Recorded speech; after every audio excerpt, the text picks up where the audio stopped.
আমাদের এবারের যাত্রা শুরু হয় রাজধানী ঢাকার মহাখালী বাস টার্মিনাল থেকে। ইউনাইটেড ট্রাভেলসের দুটি বাসের টিকিট কেটে আমরা বিকাল 4:55 দিকে আমাদের বাস মহাখালী বাস টার্মিনাল থেকে ময়মনসিংহের উদ্দেশ্যে যাত্রা শুরু করে বিকাল গড়িয়ে প্রায় সন্ধ্যা থেকে রাত। ময়মনসিংহ বাস টার্মিনালে পৌঁছে আমরা সিএনজি নিয়ে চলে যাই আমাদের হোটেলের উদ্দেশ্যে। আমাদের হোটেল আমির ইন্টারন্যাশনাল, সেখানে পৌঁছে আমরা আমাদের পর্যাপ্ত যাবতীয় তথ্য দিয়ে আমরা এই হচ্ছে আমাদের রুম, এখানে হচ্ছে আমাদের ওয়াশরুম, এইটা আর এই হচ্ছে এখানে দুইটা বেড দুইজনে থাকার জন্য। এখানে একটা মিরর আছে, একটা টিভি আছে। রুমটা মোটামুটি সুন্দর, একটা টেবিল আছে, চেয়ার আছে। প্রচন্ড খিদে থাকার কারণে আমরা হোটেলে যাওয়ার সময় রাতের খাবারটুকু হোটেলের পাশে একটি রেস্টুরেন্ট থেকে কিনে নিয়ে যাই। তো আমরা এখন হোটেল থেকে বের হয়েছি, হয়ে আমরা একটু চা খেতে যাবো সামনে। আমার সাথে আছে আমার ছোট ভাই রাব্বি। একটা ঘুরতে বের হয়েছি, আসলে পূজা তো এই উপলক্ষে শহরে অনেক জ্যাম, সারা শহরেই দেখলাম জ্যাম। আমরা প্রায় 2.5 ঘন্টা আসার কথা থাকলেও ময়মনসিংহ শহরে আইসা পৌঁছাইতে আমাদের সময় লাগছে অলমোস্ট 3 ঘন্টা, না 3.5 ঘন্টার মতো সময় লাগছে আমাদের আইসা পৌঁছাইতে।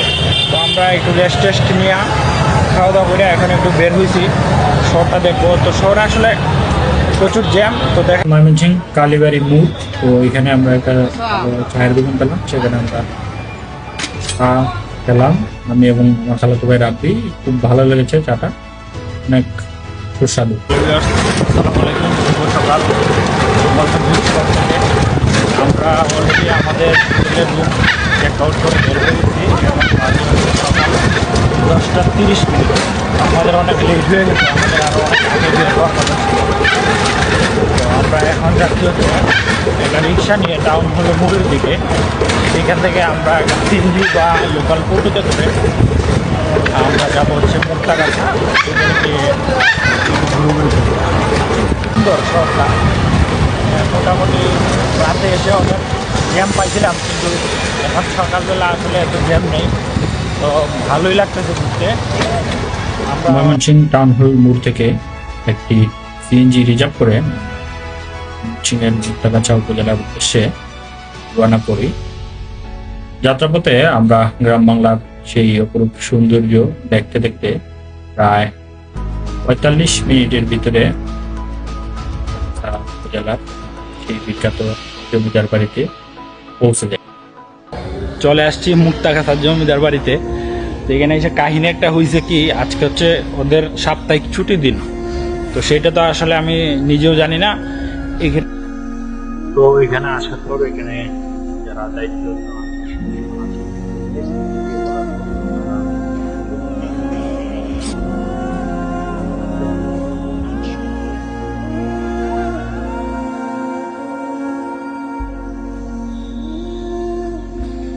এই হচ্ছে জমিদার বাড়ির ভিতরের অংশ।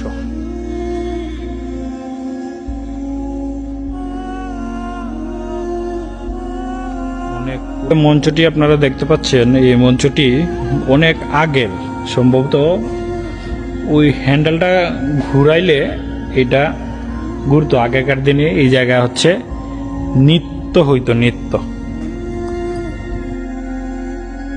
এটি হচ্ছে মুক্তাগাছা জমিদার বাড়ির পিছনের অংশ। এটি মুক্তাগাছা জমিদার বাড়ির পুকুর পাড়।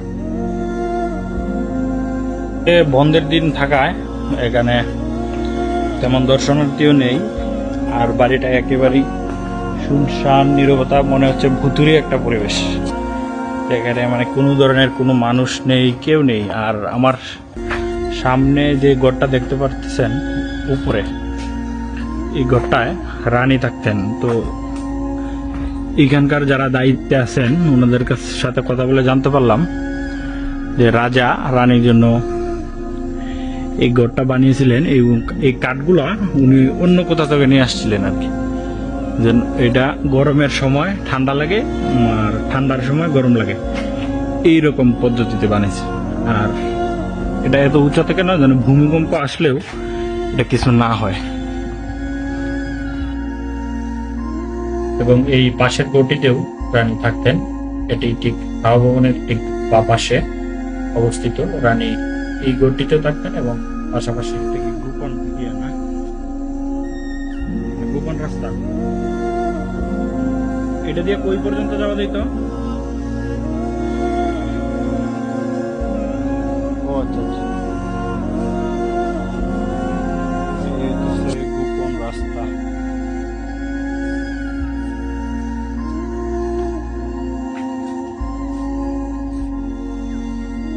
পুরো বাড়িটাই ঘুরে দেখলাম আমরা, এবং অনেক সুন্দর কারুকাজ, সব মিলিয়ে খুব ভালো সময় কেটেছে। আসলে আজকে অফ ডে থাকায় এখানে কোনো মানুষজন নেই, একবারে কোলাহল মুক্ত একটা পরিবেশ। তো আমাদের ঘোরাঘুরি প্রায় শেষ পর্যায়ে। তো আমরা এখন এখান থেকে আবার ময়মনসিংহ টাউন হলের দিকে ব্যাক করব। মুক্তাগাছা আসলাম, এখন হচ্ছে মন্ডার দোকানে আসছি, সেই বিখ্যাত মন্ডার দোকানে আমরা আচ্ছা মন্ডা খাবো। মুক্তাগাছার সেই বিখ্যাত মন্ডার দোকানে লাইনে দাঁড়িয়ে আমরা মন্ডা ক্রয় করলাম, এবং মন্ডাগুলো দেখতে যেমন সুন্দর এবং খেতেও এর স্বাদ অতুলনীয়। মন্ডাগুলো খেয়ে আসলে স্বাদ ভোলার মতো নয়। আপনারা যারা আসবেন অবশ্যই মুক্তাগাছার মন্ডা খেয়ে যাবেন। এটি 100 বছরের পুরাতন একটি দোকান।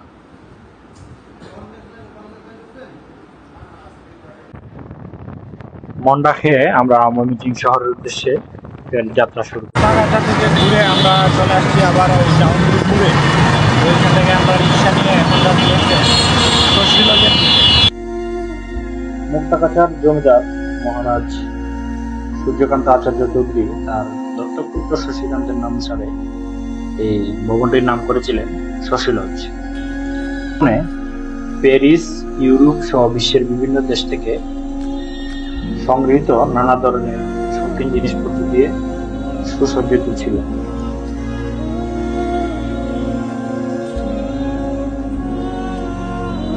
এখন আমি যে জায়গাটা দাঁড়িয়ে আছি এটা হচ্ছে এই জমিদার বাড়ির হচ্ছে পুকুর পাড়। আপনাদেরকে আমি একটু দেখাই যে কতটুকু সুন্দর ময়মনসিংহের এই শশীলজ।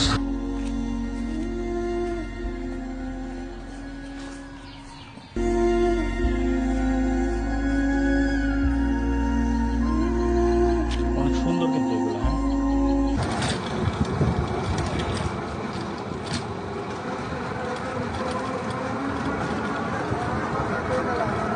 সামনে থেকে রিক্সা নিয়ে এখন আমরা যাচ্ছি হচ্ছে আলেকজান্ডার ক্যাসেল, যেখানে রবীন্দ্রনাথ ঠাকুর সহ আরও বিভিন্ন গুণীজন মানুষ এখানে একটা সময় ছিলেন, যেখানে বিশ্রাম নিতেন বা এখানে দীর্ঘ একটা সময় ওনারা ছিলেন। তো আমরা সেই আলেকজান্ডার ক্যাসেলের দিকে যাচ্ছি। আলেকজান্ডার ক্যাসেল বা স্থানীয়দের কাছে এটি গুহাকুটি নামে বেশ পরিচিত। এই বিখ্যাত ক্যাসেলে চিত্তরঞ্জন দাস সহ বিখ্যাত মনীষীদের পদচারণা রয়েছে। ভিতরে যাওয়ার মতো কোনো রাস্তাই নেই, সব দরজাই বন্ধ। না হলে আপনাদেরকে ভিতরে গিয়ে হয়তো দেখাইতে পারতাম, কিন্তু এটার ভিতরে আসলে কিছুই নেই। সম্ভবত এটা ফাঁকা এবং গেটগুলো তালা দেওয়া। তো যদি খোলা থাকতো তাহলে হয়তো ভিতরে যাইতে পারতাম। তো বাহির থেকে যদি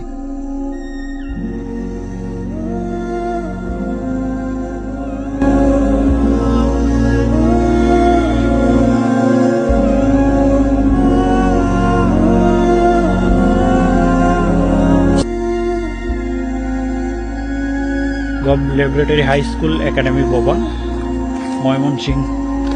তো এর ঠিক ডান পাশেই হচ্ছে আপনার একটা বট গাছ আছে, যেই গাছের নিচে বসে রবীন্দ্রনাথ ঠাকুর, অনেক স্মৃতিবিজড়িত জায়গা যেখানে রবীন্দ্রনাথ ঠাকুর দীর্ঘ একটা সময় এই বাড়িতেই কাটিয়েছেন বিশ্রাম নেওয়ার জন্য।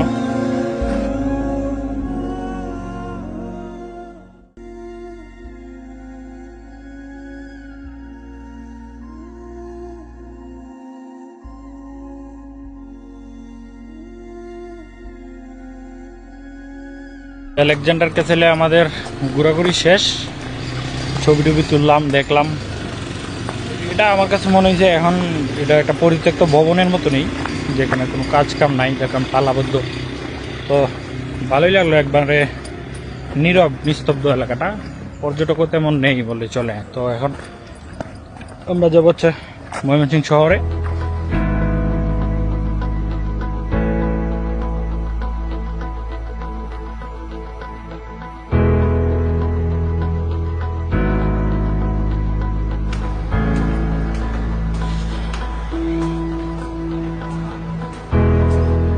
হোটেল সারিন্দা, আমরা দুপুরে খাওয়া দাওয়া করার জন্য এখানে আসছি।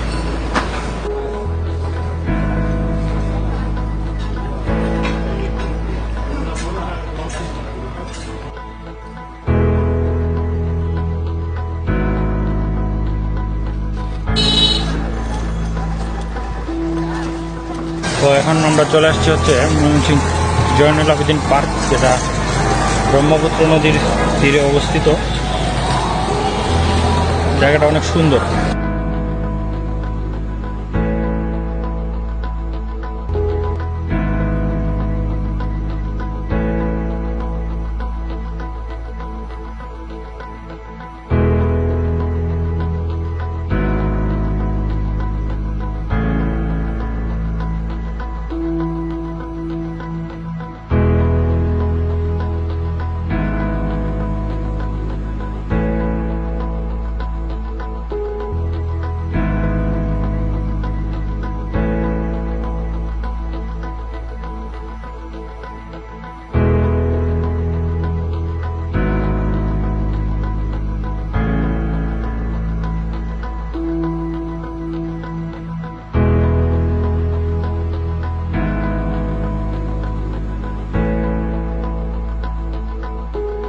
তো জয়নুল আবেদিন পার্ক আমাদের ঘুরোঘুরি শেষ। তো আমরা এখন যাব হচ্ছে ময়মনসিংহ শহরের দিকে। ওইখানে গিয়ে আমরা হচ্ছে ময়মনসিংহ বাস স্ট্যান্ড থেকে ঢাকার উদ্দেশ্যে রওনা করব। তো সবাই ভালো থাকবেন, আমাদের জন্য দোয়া করবেন। আবারও দেখা হবে নতুন কোনো জায়গায়, নতুন কোনো ভিডিও নিয়ে। আসসালামু আলাইকুম।